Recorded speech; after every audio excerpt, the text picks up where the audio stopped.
ready. GMA Weather, serbisyong totoo ng GMA News. Lalo pang lumakas ang bagyong Lando na ngayon isa ng severe tropical storm. Posible pa raw itong maging isang ganap na typhoon bago maglandfall sa bahagi ng Cagayan at Isabela sa linggo. May report si Dano Tingkungko. Mahigpit na binabantayan ng National Disaster Risk Reduction and Management Council o NDRRMC ang galaw ng bagyong Lando. Sa ngayon, paiba-iba pa raw ang tinatahak na direksyon nito. Lahat po sa ngayon ay consistent doon sa kanyang forecast track.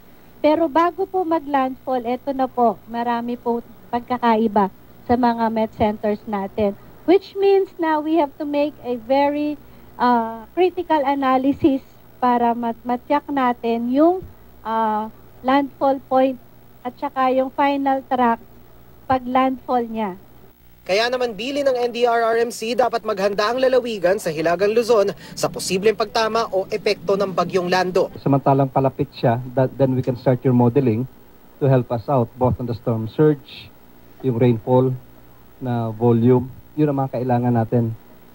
But the preparations that will have to be undertaken na ng DILG sa ngayon is both on the wind factor and the rainfall factor.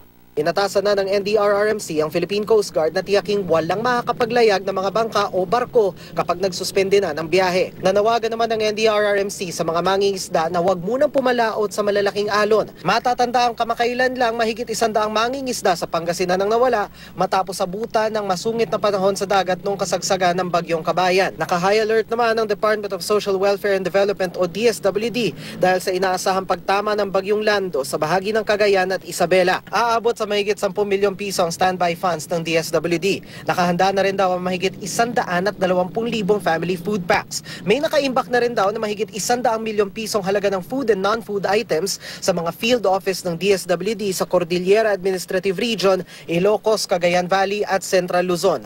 Base naman sa forecast ng Pag-asa ayon sa DSWD, aabot sa mahigit 1,800,000 mahihirap na pamilya mula sa mga nabanggit na rehiyon ang maaapektuhan ng bagyong Lando.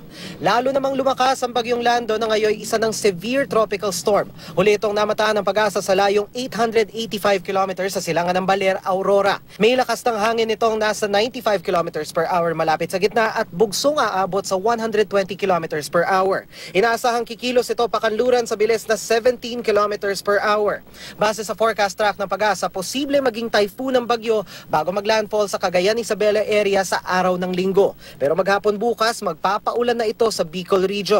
Pagdating ng weekend, halos buong Luzon na ang uulanin. Sa ngayon, northeasterly wind flow ang umiiral sa northern and central Luzon. Kaya asahan na mahinang ulan doon bukas base sa datos ng The Weather Company.